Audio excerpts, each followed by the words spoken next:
अनकटमध्ये तुम्हा सर्वांचं स्वागत। दिवसभरातील महत्त्वाच्या घडामोडी पाहणार आहोत, मात्र त्याआधी नजर टाकूयात काही महत्त्वाच्या हेडलाईन्सवर। पैलवान खाशाबा जाधव यांना पद्मविभूषण देण्याचे कोर्टाचे निर्देश। महिला आरक्षणावरून राजकीय रणधुमाळी, भाजपचा काँग्रेसवर हल्लाबोल। जिल्हा न्यायालयात सरपंच देशमुख हत्या प्रकरणात सुनावणी, भाऊ धनंजय देशमुख यांचा माध्यमांशी संवाद। आणि जालन्यात मर्चंट बँक फसवणूक प्रकरणात आणखी 3 जणांना अटक। आता पाहूयात बातम्या विस्ताराने। भारताचे पहिले ऑलिम्पिकवीर खाशाबा जाधव यांना पद्मविभूषण पुरस्कार मिळवण्याची प्रतीक्षा अखेर संपली असं म्हणावं लागेल। पैलवान खाशाबा जाधव यांनी 1952 मध्ये हेलसिंकी येथे कुस्तीत पदक मिळवले होते। आता केंद्र सरकारने 4 मे पूर्वी निर्णय घेण्याचे निर्देश कोल्हापूर सर्किट बेंचना दिले। तब्बल 74 वर्षांनी मरणोत्तर पद्मविभूषण मिळवण्याचा मार्ग मोकळा झाला असून नोव्हेंबर 2025 मध्ये कुस्तीवीर खाशाबा जाधव फाउंडेशन याचिका दाखल केली होती। आता या मागणीला अखेर यश मिळालंय।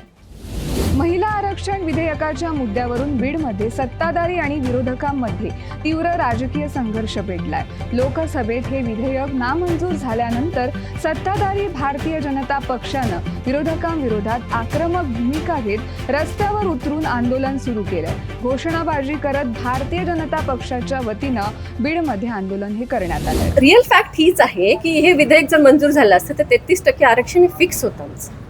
कसं आहे, आता तुम्ही कितीही कुठल्याही पक्षाला जरी सांगितलं की महिलांना जागा द्या तर ते परिपूर्ण होत नाहीत। त्यामुळे फिक्स जागा आम्हाला त्या मिळाल्या असत्या। आणि महिलांना आरक्षण सोडून अजून एक त्याचा फायदा असा होता की अनुसूचित जाती आणि अनुसूचित जमातींच्याही जागांचा टक्का या माध्यमातून वाढला गेला असता, कारण हा 33% महिला, अनुसूचित जातीचे पुरुष आणि महिला यांचाही टक्का ह्या माध्यमातून वाढला गेला असता। त्यामुळे याचा फायदा हा सगळ्या ज्या म्हणजे मी म्हणते की राजकारणात जे पिछाडलेला वर्ग आहे त्यांनाच चान्स जास्त मिळाला असता। मी तर म्हणते विरोधकांना महिला दिन पण साजरा करावा की नाही त्यांनी, आणि त्यांना साजरा करण्याचा हक्कच नाहीये महिला दिन। कारण महिला दिन तुम्ही साजरा करता, तुम्ही फुले शाहू आंबेडकरांचं नाव घेता। फुलांचे विचार काय होते महिलांबद्दल, आदरणीय आपल्या हिंदवी स्वराज्याचे संस्थापक शिवाजी महाराजांचं तुम्ही नाव घेता, त्यांचे विचार महिलांबद्दल काय होते, आणि तुमचा आज विचार कुठे चाललाय आणि तुम्ही ते सेलिब्रेट करताय, हे अक्षरशः लोकशाहीला न शोभणारी त्यांची कृती आहे। चिखलदरा तालुक्यातील 14 गावे पाणी पुरवठा योजनेत निकृष्ट दर्जाचं काम सुरू असल्याचा आरोप करण्यात आला असून मुख्य पाईपलाईन घाटातून टाकणं आवश्यक असतानाच ती वरूनच टाकली जात असल्याचे स्थानिकांनी निदर्शनास आणून दिले। यामुळेच भविष्यात पाईपलाईन तुटण्याचा व पाणी पुरवठा खंडित होण्याचा धोका व्यक्त केला जातोय। युवक काँग्रेसचे जिल्हाध्यक्ष राहुल येवले यांनी महाराष्ट्र जीवन प्राधिकरण विभागावर गंभीर आरोप करत कंत्राटदार व अधिकाऱ्यांच्या मिलीभगतीमुळेच कामाचा दर्जा खालावला असल्याचा आरोप केलाय। सागरखेडा पाचडोंगरी 14 गाव पाणी पुरवठा योजनेमधून MGP कडे या कामाचा कॉन्ट्रॅक्ट आहे, आणि आपण पाहत आहे की हे मुख्य पाईपलाईन जी आहे ही याची डिप्टिंग खूप कमी आहे, आणि आम्हाला शंका आहे की कॉन्ट्रॅक्टरकडून हे निकृष्ट दर्जाचं काम सुरू आहे। तरी संबंधित विभागांनी, अधिकाऱ्यांनी, प्रशासनाने यांना सुरळीत पाणी पुरवठा होईल या दृष्टीनं चांगलं योग्य काम झालं पाहिजे, हीच आमची एक प्रामाणिक मागणी आहे। आणि अशा प्रकारे पाईपलाईन सुरू असताना जेव्हा काम निकृष्ट दर्जाचं होते याकडे अधिकाऱ्यांचं लक्ष नसते, कॉन्ट्रॅक्टरकडून त्यांचे देवाणघेवाण साठगाठ असल्यामुळं हे काम चांगल्या प्रतीचं होत नाही आहे, अशी आम्हाला शंका आहे। याकडे शासनाने, प्रशासनाने, यांच्या अधिकाऱ्यांनी लक्ष देऊन हे काम सुरळीत करून घ्यावं अशी आमची मागणी आहे। आज जिल्हा न्यायालयात सरपंच संतोष देशमुख हत्या प्रकरणात सुनावणी झाली असून यानंतर संतोष देशमुख यांचे भाऊ धनंजय देशमुख यांनी माध्यमांशी संवाद साधलाय। त्यांनी म्हटलंय की आरोपींच्या वकिलांकडून प्रत्येक तारखेला काहीतरी खोडा काढून तारीख कशी टळेल याचा प्रयत्न केला जात असून याबाबत पुढील तारखेस निर्णय घेतला जाईल। तसेच मला केस महत्त्वाची आहे, माझ्या भावाला आणि गावाला न्याय देणं महत्त्वाचं आहे, अशा भावना त्यांनी यावेळी व्यक्त केल्यात। यावेळी त्यांनी स्वरूपानंद देशमुख यांना जो कोणी पाठिंबा देईल ते जाहीर होईल, गुपित पाठिंबा देणार नाही असंही यावेळी त्यांनी स्पष्ट केले। पाहूया त्याचा नेमका उद्देश काय आहे हे CID साहेबांशी, गुजर साहेबांशी माझी चर्चा झाली, वकील साहेबांशी चर्चा झाली। जो डाटा रिकव्हर झालेला आहे आणि जो डाटा दिसतोय तेच या केसमध्ये वापरला जाणार आहे असं लेखी लिहून दिलेलं आहे CID आणि वकील साहेबांनी। परंतु त्यांना त्यांचं काय जे म्हणणं आहे ते वेगळ्या शब्दात लिहून पाहिजे, परंतु तो विषय कोर्ट आणि जे आयो आहेत आपले जे वकील आहेत ते त्याचं उत्तर देणार आहेत. परंतु प्रत्येक तारखेला काहीतरी खोडा काढून किंवा काहीतरी कशी तारीख पुढची ही तारीख कशी टळेल याचा प्रयत्न चालू आहे, परंतु लवकरच या संदर्भात पुढच्या तारखेपर्यंत निर्णय घेतला जाईल. केस सगळ्यात महत्त्वाची आहे. माझ्या भावाला आणि गावाला न्याय देणं सगळ्यात मोठं काम आहे. त्याच्यामुळं नाहीतर मीच उमेदवार झालो असतो आणि आज त्या गोष्टी मला संयुक्तिक वाटल्या नसत्या. नाशिकच्या मनमाड जवळील पानेवाडी धोटाणे परिसरातील इंडियन ऑइल बॉटलिंग गॅस प्रकल्पासमोर मुख्य प्रवेशद्वाराजवळ शेतकऱ्यांच्या प्रकल्पग्रस्त वारसांनी सोमवारपासून आमरण उपोषण सुरू केलंय. या उपोषणाचा आजचा 3रा दिवस असून प्रकल्पासाठी जमीन देऊनही आजपर्यंत कायमस्वरूपी नोकरी मिळाली नसल्याचा आरोप आंदोलनकर्त्यांनी करत कंपनी प्रशासन विरोधात तीव्र नाराजी व्यक्त केली आहे. जोपर्यंत आमच्या मागण्या मान्य होत नाहीत तोपर्यंत उपोषण सुरूच ठेवणार असा निर्धार आंदोलनकर्त्यांनी केलाय. बुद्रुक येथील प्रकल्पग्रस्त शेतकरी आमच्या वडिलांच्या जमिनी इंडियन ऑइल एलपीजी बॉटलिंग प्लॅनसाठी गेलेला आहे. त्याच्यासाठी आमचे वडील आमरण उपोषणासाठी बसले आहे. आमच्या एकच मागणी आहे की आम्हाला कायमस्वरूपी कंपनीच्या सेवेत सामावून घ्यायला यावे. जोपर्यंत कंपनी प्रशासन आम्हाला कंपनी सेवेत सामावून घेत नाही तोपर्यंत आम्ही आमच्या मागण्यांवरनं मागे हटणार नाही. आजचा किती दिवस आहे उपोषण? आजचा उपोषणाचा आमचा 3रा दिवस आहे. शासनाने जुनी पेन्शन लागू करावी या मागणीसाठी राज्यभरात शासकीय निमशासकीय कर्मचाऱ्यांनी कालपासून बेमुदत संप पुकारलाय. याच पार्श्वभूमीवर कोल्हापूर जिल्ह्यातील जवळपास 65,000 अधिकारी कर्मचारी या संपात सहभागी झाले. त्यामुळे शासकीय कार्यालयात शुकशुकाट पाहायला मिळतोय. कोल्हापूर जिल्हाधिकारी कार्यालयातील सुमारे 900हून अधिक कर्मचाऱ्यांनी संपात सहभाग घेतल्यानं कामकाज मात्र ठप्प झालंय. अमरावती महानगरपालिकेच्या 2026च्या निवडणुकीत जमीन कॉलनी लालखडी प्रभाग क्रमांक 4D मधून निवडून आलेल्या AIMIच्या नगरसेवकांविरुद्ध गंभीर आरोप समोर आले. सामाजिक कार्यकर्ते शफिक राजा यांनी राज्य निवडणूक आयोगाकडे तक्रार दाखल करत नगरसेवकांनी नामनिर्देशन पत्रात आपत्त्यांची चुकीची माहिती दिल्याचा आरोप केलाय. पाहूयात. मी सर्वप्रथम पत्रकार मंडळीचा आभारी आहो.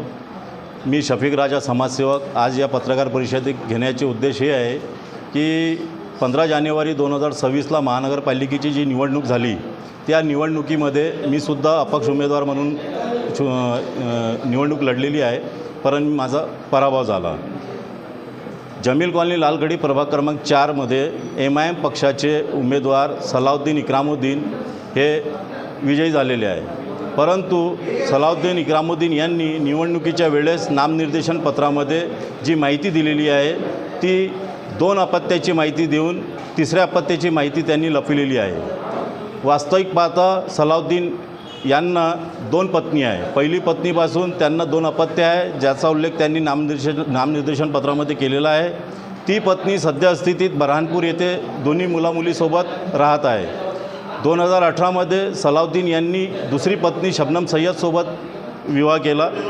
शबनम सय्यदकडून 22 जुलै 2023 रोजी डॉक्टर वासंती कडू यांच्या जयराम हॉस्पिटलमध्ये मुलगी झाली. त्या मुलीचा रेकॉर्ड लपविण्यासाठी सलाउद्दीन यांनी शबनम सय्यदच्या मुलीच्या वडिलाचं नाव सलाउद्दीन ऐवजी शबनम सय्यदच्याच वडिलाचं नाव तिथं महानगरपालिकेच्या रेकॉर्डमध्ये केलेलं आहे. हा सरासर फ्रॉड झालेला आहे. माझी मागणी प्रशासनाला हेच आहे की या 3ऱ्या अपत्याचे और सलाउद्दीन यांचे DNA टेस्ट करण्यात यावे, निष्पक्ष चौकशी केली पाहिजे व यांचा सदस्यत्व पद रद्द करून यांच्यावर फौजदारी व कायदेशीर कारवाई करण्यात यावी, हीच माझी आज मागणी आहे. अनुसूचित जातीच्या उपवर्गीकरणाचा मुद्दा राज्यात पुन्हा एकदा तापलाय. राज्याचे माजी सामाजिक न्याय मंत्री राजकुमार बडोले यांनी या प्रकरणी आक्रमक पवित्रा घेत सरकारनं आपली भूमिका स्पष्ट न केल्यास राज्यभर तीव्र आंदोलन छेडण्याचा इशारा दिलाय.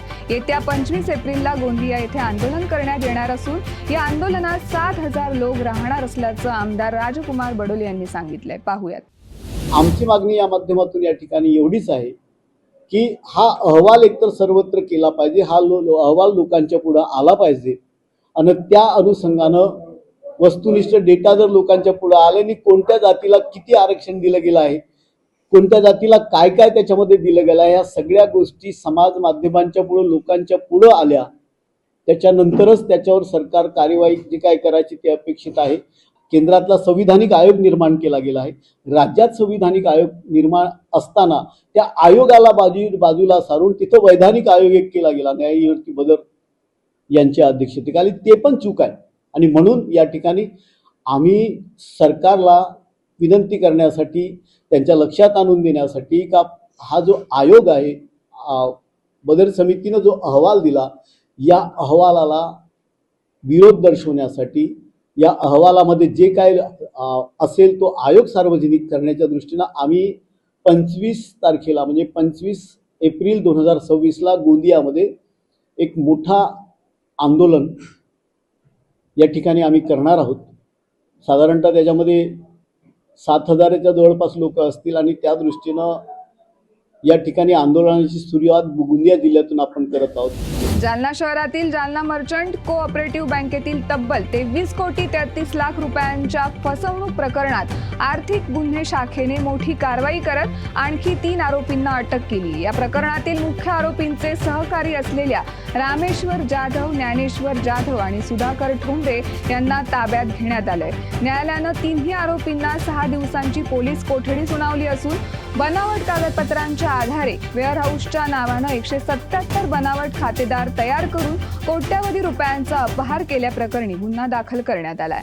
राज्य सरकारचा महत्वाकांक्षी प्रकल्प असलेल्या प्रस्तावित शक्तीपीठ महामार्गाच्या विरोधात कोल्हापुरातील शेतकऱ्यांनी पुन्हा आक्रमक भूमिका घेतली आहे. शेतकऱ्यांच्या विरोधानंतर सुरुवातीला कागल तालुक्यातून जाणारा शक्तीपीठ महामार्ग रद्द करून आता करवीर, मुदरगर आणि पन्हाळा आणि राधानगरी तालुक्यातून वळवण्यात आलाय. त्यामुळे राधानगरी तालुक्यातील मालवे इथं झालेल्या सभेत शेकडो शेतकऱ्यांनी आणि स्वाभिमानी शेतकरी संघटनेचे जिल्हाध्यक्ष अजित पवार यांनी आक्रमक भूमिका घेत शासनानं शक्तीपीठ महामार्गाच्या नावाखाली सुपीक शेत जमीन घेण्याचा घाट घातलाय असा स्पष्ट शब्दांत सरकारवर आरोप केलाय.